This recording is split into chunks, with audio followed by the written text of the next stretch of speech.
thank you so much, Bishop Guli, for being here on this Monday afternoon and, starting off our week with hopefully some really interesting insights. But I guess for me, just to start off, my name is Hajar Al-Khadou. I'm based in Dublin and on the FoRēL team, which is a very, very new initiative and network, as you've heard. And it kind of, I guess it launched from KEC in a way, in a very indirect way, in a very exciting way, actually.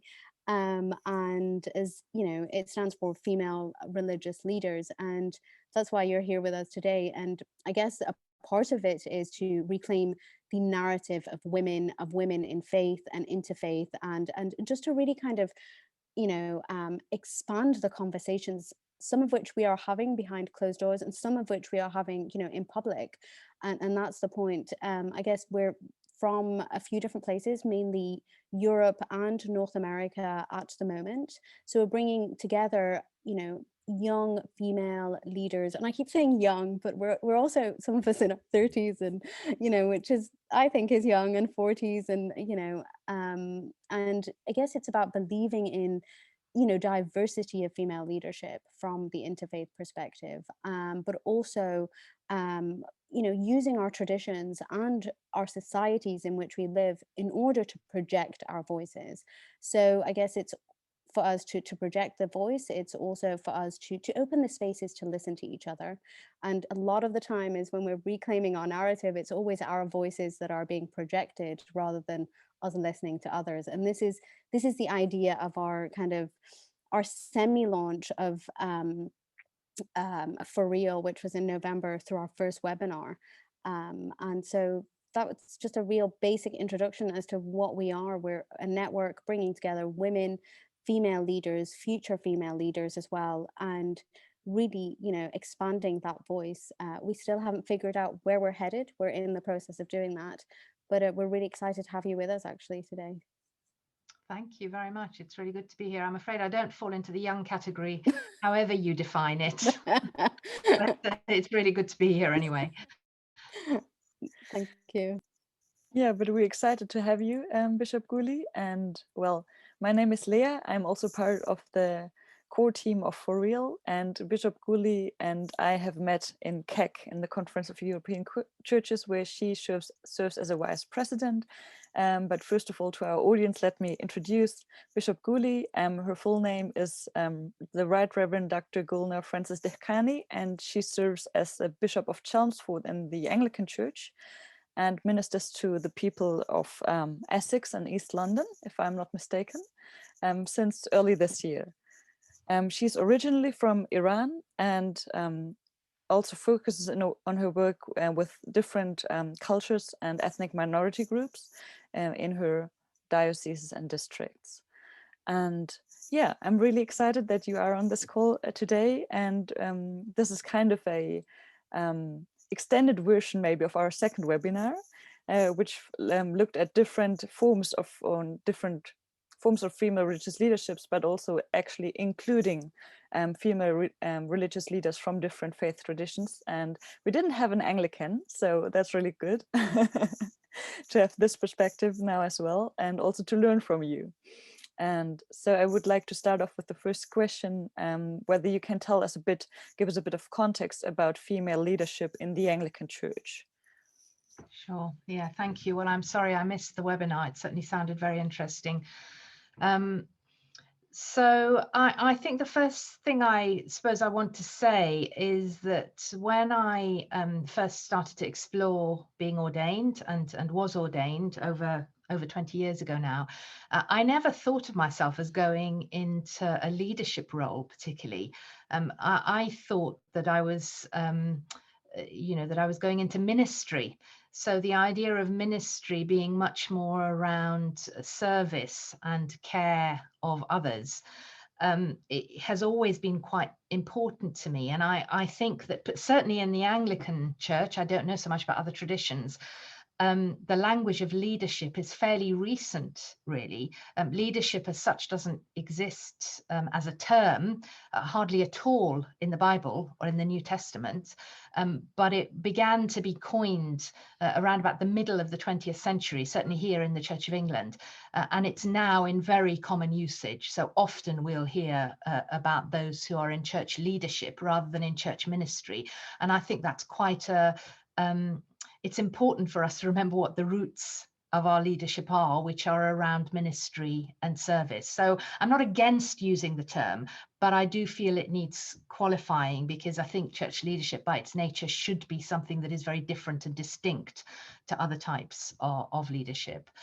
But within the context of the Church of England, I think we're probably, in terms of the public ministry of women, or the leadership of women, we're probably behind a good number of other denominations, in that women weren't allowed to be ordained as priests until 1994.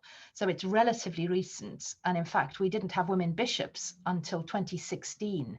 So it's really only, that's 5 years. I mean, that's nothing.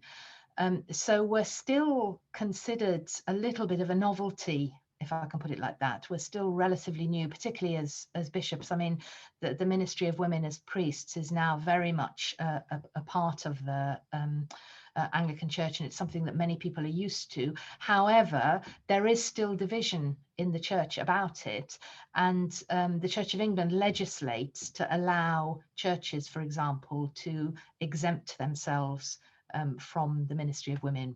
They can vote to say we don't want a woman minister, or indeed we don't accept the ministry of our bishop, who happens to be a woman, and they can apply for alternative oversight.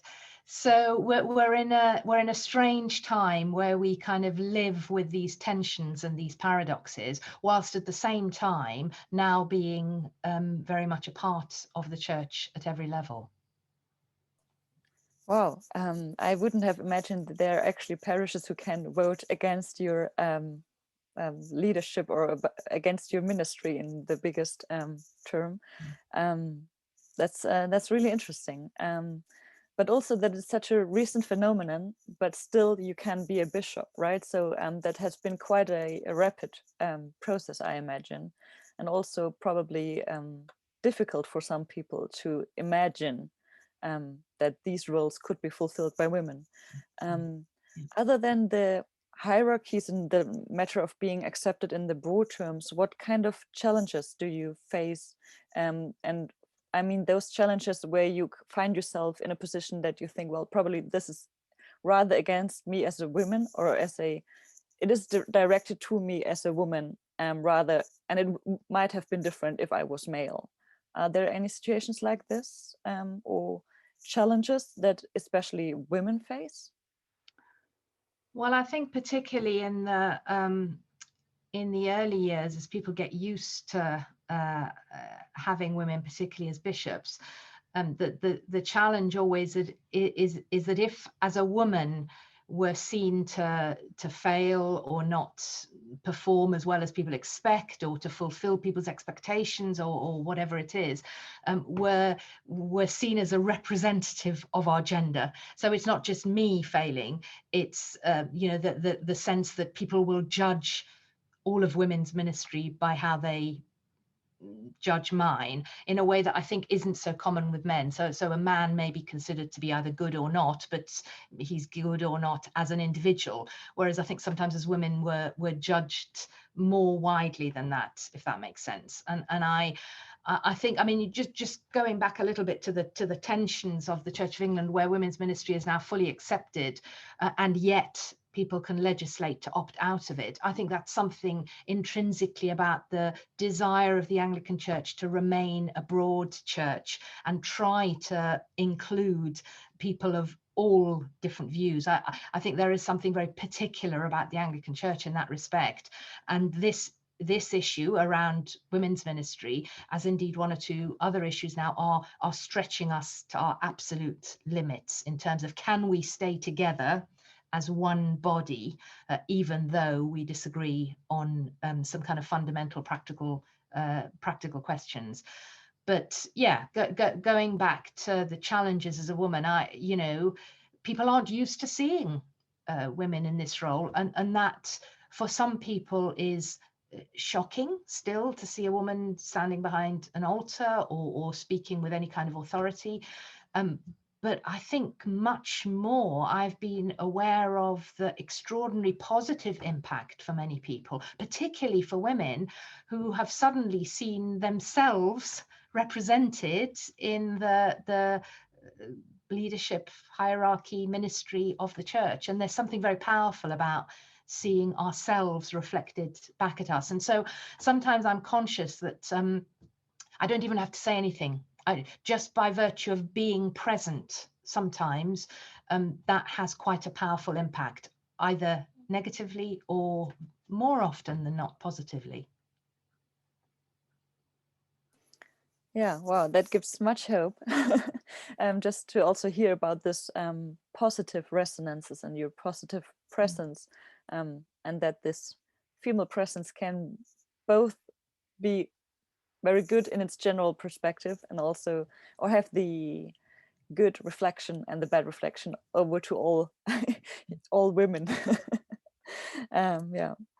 So I mean, you were already speaking a bit about ministry rather than leadership, and so I wonder what your kind of vision would be for women in ministry. What would you hope for women in ministry in the Anglican Church, say, in the next 20 years? Are there any aims you would like to achieve, very concrete aims, or is it rather like a, yeah?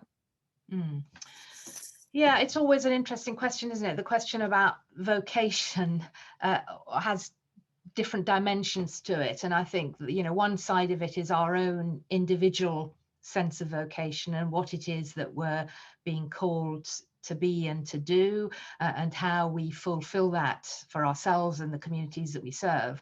And then there's also the communal vocation of the church in sense of, what is expected of me, what is needed of me at any given time. And that, may sometimes match very well my own sense of my vocation, or it may not. It may be quite challenging for me to think, well, actually, I hadn't thought that this is where God would lead me, or this is what would be required of me, but it seems that this is being called of me, and so I have to find ways of exploring that.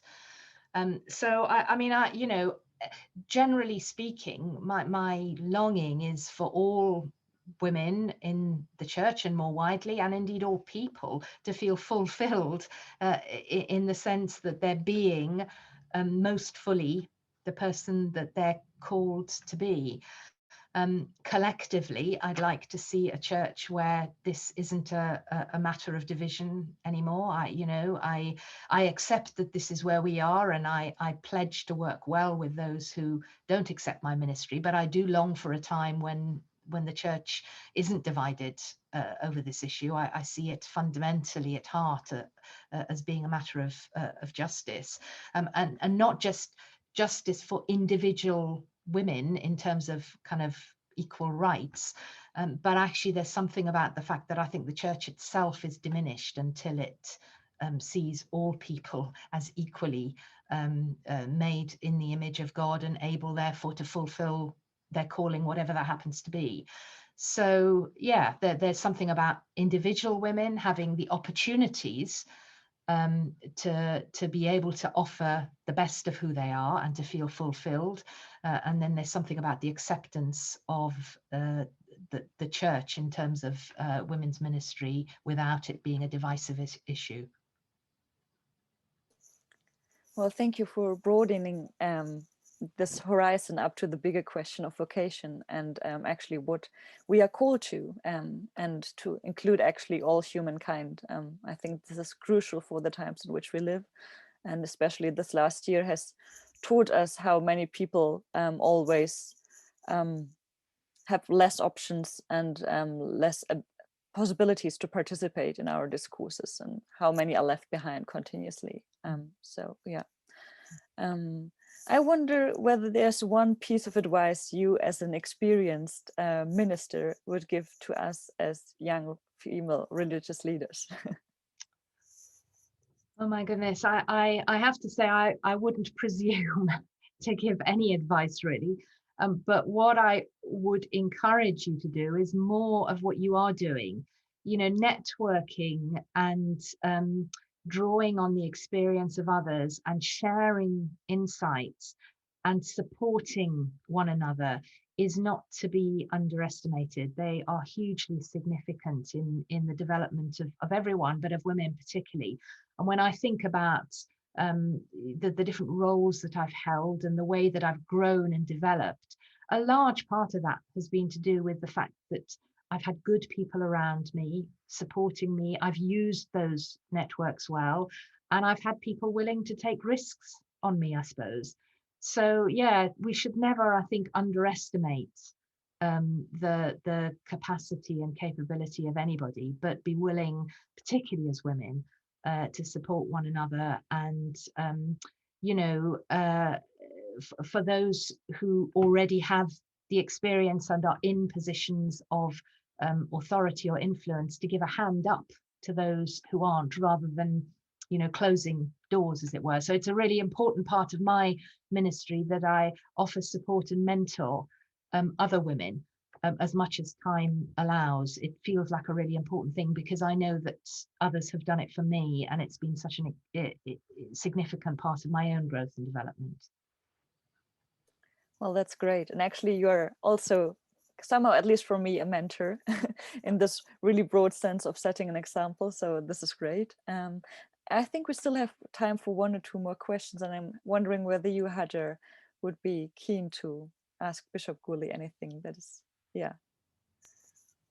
No, I think that's been really powerful. I think as a woman from a different faith group, I think what you have said really nailed it. And so sorry to use such a kind of a layman term, but nailed it in so many ways that, you know, what is the vision behind leadership, and what does it actually mean? And when you talk about sense of service, I think that speaks to me personally, and you know, looking at your experience. And I'd love to maybe hear a little bit more, sorry about the background noise, a little bit more about your own experience of, climbing the ladder. Again, sorry to use those kind of terminologies, but I wonder, you know, you did speak of the challenges, you know, with, I guess, you know, a certain type of opposition and maybe a certain type of misunderstanding, or, you know, or the lack of need for potentially you as a female leader in your position. I wonder if there was anything else that you found really challenging, maybe even within yourself, as when you were climbing this ladder, because we are people of faith. So, you know, I love the fact that you know, you spoke about, you know, it's a calling, and I absolutely deeply appreciate you saying that. But also during our callings, like even the prophets in Islam, for example, and, you know, my own, you know, faith leaders and others have experienced a lot of challenges. And I wonder, was there anything that really just was a challenging moment for you, and how did you overcome it? And you really don't have to answer that, but it was just something that just came to me, that there must have been a turning point. There must have been a great difficulty as well to get to this point. Sorry, I don't know if I was clear enough. I apologize. No, please don't apologize. I do understand. Yeah, I mean, in terms of you know, sharing experiences across faith, I think at a human level, we have far more in common than those things which divide us. And yet we're very good at putting up the walls to feel kind of safe in our own environments. And actually, it's only when we instead of kind of putting up walls, we open windows into the lives of other people and share the experiences of other people, that it helps us grow ourselves. So I'm very keen on developing partnerships wherever possible and crossing boundaries wherever possible, because I think we do have to be intentional about it. Otherwise, it seldom happens automatically. I mean, in terms of challenges, I don't know that I can point to one single challenge, to be honest with you, but I think that women historically have been quite good and continue to be quite good at just gently pushing at the boundaries of what is considered to be acceptable. I mean, obviously there are those who've been much more radical historically, and we've needed those voices too. But I also sense that for the vast majority, it's a case of just gently pushing at the boundaries so as not to be heard or seen to be doing something that's so unacceptable that it just meets resistance, but it's imperceptibly and subtly just always expanding possibilities and horizons. And in that sense, I think, you know, we sit on the shoulders of women who've gone before us, and hopefully others will benefit from our pushing of the boundaries as well. And I know in my own ministry over the years, you know, I have at times been in places where I've had to speak out, you know, sometimes at some cost to what I've perceived to be the unfair or unjust treatment of women in the church. And I've recognized when in certain environments I'm getting to the point where I've just become a noise. You know, I'm no longer being heard because people just think, oh yeah, here we go again, yet another speech about women's rights or whatever it is, and I've then take a step back, give a little bit of air between us, and, you know, take a break and then look for a different approach or a different opportunity. So I've personally never been a kind of out and out campaigner. I've been someone who's tried in quieter ways as opportunities arise, either to speak out or to step into a space. And I didn't kind of look to climb the ladder, as you've put it. I wasn't looking for a role as a bishop. I was just kind of minding my own business, as it were, in a quiet role in a part of the Church of England, and then was invited to enter the kind of discernment process.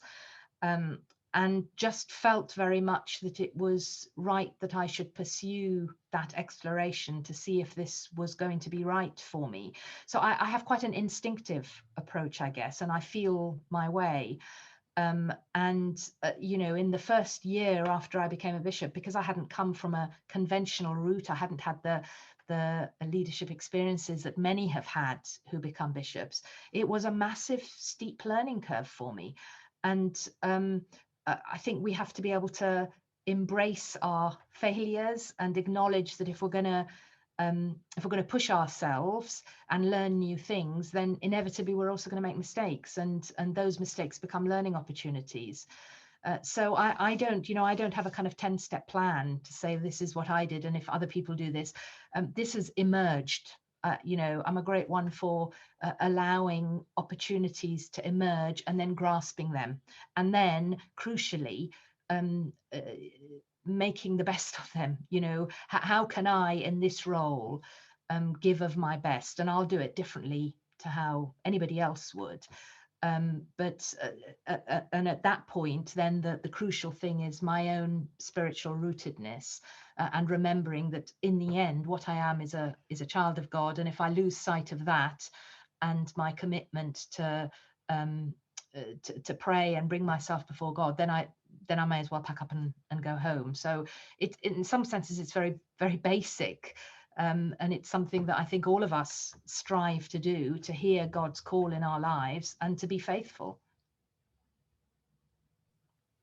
I mean, I honestly have nothing to say in that regard, because your approach, whether subtle in your eyes or not, has obviously, you know, cracked that ceiling a little bit or nudged that door open a little bit more. And I think that's incredibly important for us to hear, to be honest, is that we can take a different route to leadership through potentially mentorship, through, you know, finding, you know, different ways to use the network that you have, as you said, or supporting one another and sharing. But you've given a really concrete understanding and way to do it. And I think you do have a 10-point plan. I think I could probably write it for you based on what you just said, quite frankly. And I think that is the true learning. And the fact that it's quite you can feel it. It's deeply rooted in these values of obviously faith and the intention. And I think we always forget the intention of leadership.